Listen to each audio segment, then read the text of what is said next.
Hello guys, and welcome to the next tutorial of ethical hacking and penetration testing via Kali Linux. So in the previous tutorials we have taken a look of almost all of the things which you would need as a beginner, and in this tutorial I'll be teaching you something which is called as a denial of service attack, or when done by multiple people from different networks, it is called as distributed denial of service attack, which is very harmful, and it cannot even be you can say prevented at most of the times. So in this tutorial I will be teaching you denial of service attack, that is DOS, and distributed denial of service attacks. And you don't need to be an expert in anything to go ahead and do a denial of service attack, just a few basic things and you can do that. So to start with, the first thing that I would ask you would be that what is DOS and what is DDoS? What are the effects of DDoS, levels of DDoS, preventing? How can we go ahead and prevent DDoS? But you might be wondering that I just told you that it cannot be prevented. So the thing is that it most likely cannot be prevented, and most of the times if there's an attack going on, then you cannot go ahead and stop it. But even before the attack starts, you can do something at least so that you could go ahead and prevent it from happening in the very beginning. And I'll show you why it is useful and why they are used in multinational companies. So what is DDoS exactly, or what is DOS exactly to start with? So it uses the fact that while a service can be more than sufficient to cater to the demands of the desired users, a drastic increase in unwelcome users can make the service go down. Most of us use the words like this website was down the other day, or without any idea of what it actually means. Well, now we will know today what exactly that means. To give you a good example of what is happening exactly, I'll take you to two different examples. And if you still want to know what exactly or how it works exactly, then you can go ahead and check on this specific the people. They are known as anonymous, so you can go ahead and search about them as to who exactly they are. And okay, so anonymous is a group which most people don't know of exactly who they are, because they mostly consist of random people, and they call themselves as hacktivists, and they normally go ahead and DDoS a lot of networks, and some of them have been caught, but you cannot go ahead and actually catch all of them, because they can be any one of us. It can be you, me, or anyone else. So anyone who wants to be anonymous can just go ahead, wear a mask, and help go ahead and doing an attack or anything. So they have done lots of other things. They have even done some kind of attacks on different countries as well, and still they are unable, people are unable to catch them. Even FBI is behind lots of them, but it's simply not possible to catch all of them. And they were the first to they were not the first to go ahead and do this attack, but it's because of them that this attack became so famous that people came to know about the importance of a distributed denial of service attacks, because they almost do this in any kind of groups. That's why. So if you want further information, then you can go ahead and do that, go ahead and research on them. But today I'll be giving you the basic concept of how exactly this works with two examples. First thing will be a multiplayer online game, and second thing would be a bus stop. So to start with, scenario one would be a multiplayer online game. So now just consider you are playing an online multiplayer game. There are millions of other people who also play this game. Now there's a pool in the game over here that everyone likes to visit.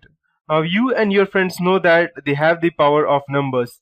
So there are a lot of you, and together you together you decide to make identical characters in the game. That means you make all of them look the similar. Then all of you go and block the access to the pool. You just carried out a denial of service attack. Yes, it's as simple as it is. The users of the game have now been deprived of a service which they had obtained the right to use when they signed up for the game. And this is just what the guys at 4chan, that is the birthplace and residence of Anonymous, they did a long time ago, this kind of games. And this is the basic kind of thing that gives you a very basic idea of what a denial of service attacks can be. So let's go ahead and take a look at scenario 2. Yeah, this is not exactly what I was trying to, but I could not find any other good, let's say, a good image. So I took this image from out of nothing. So let's assume that this is a train stop. So now assume that due to some reason you want to disrupt the train service of your city and stop the people from using the service. To stop the legitimate people from utilizing the service, you can call your friends to unnecessarily use it. Basically, you can invite millions of friends to come and crowd around all the train stops and take the trains without any purpose. Practically it is not feasible since you don't have millions of friends, and they're not definitely going to waste their time and money riding aimlessly from one place to another just for the sake that you want to go ahead and block people from using it. But this is how it works in the digital world.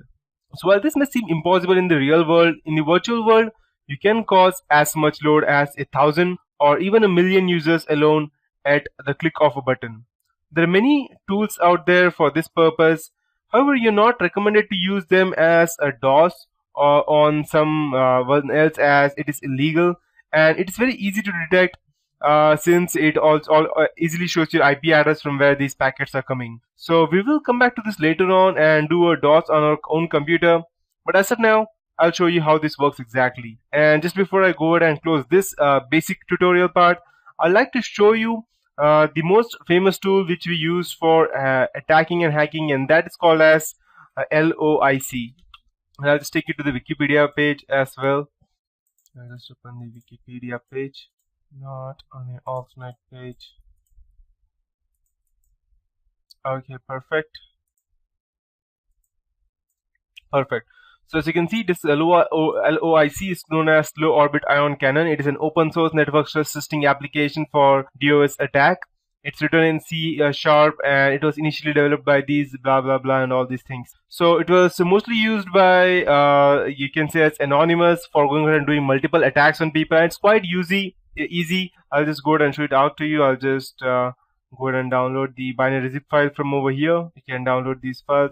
It's just like around 4 to 10 MB. I don't know exactly what's total. Okay, so I cannot go ahead and download that, I believe.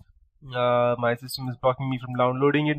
Never mind, since we won't be actually doing any kind of DOS attack on anyone else, I will only be using the Kali Linux to going ahead and doing the attack on my own system. I won't be needing that since LOIC is mostly used when you want to go ahead and do a DOS attack on anyone else's website or something. So we won't be doing a DOS attack on a website. We will only be doing that on a computer. So let's go ahead and start. Let me show you how it looks like in exactly our images. So, okay, so this is how the LOIC software looks like. So as soon as you download it from the SourceForge website, just double click it, it will start running, and make sure that your antivirus is disabled because it will most probably detect itself as malware. And you also have a LOIC application for in Google Play Store. Let me check whether they may have deleted that. Let me check. Okay, here it is.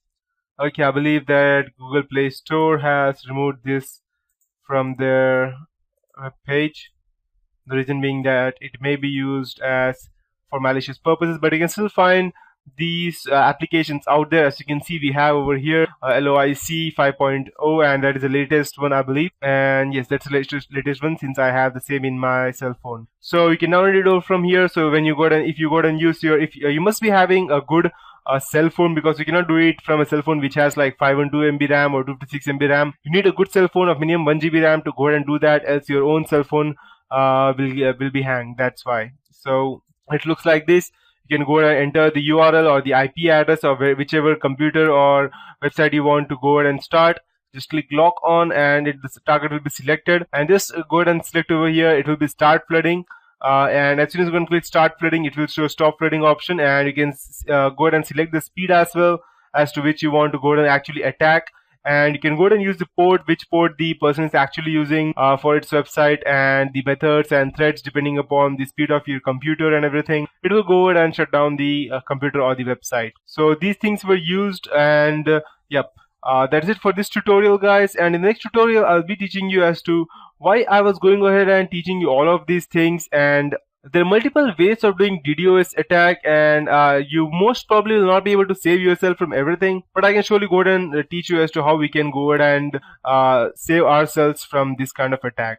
And in the next tutorial, I'll be describing in detail as to what exactly happens in between the DDoS attack in practical and how it looks like exactly.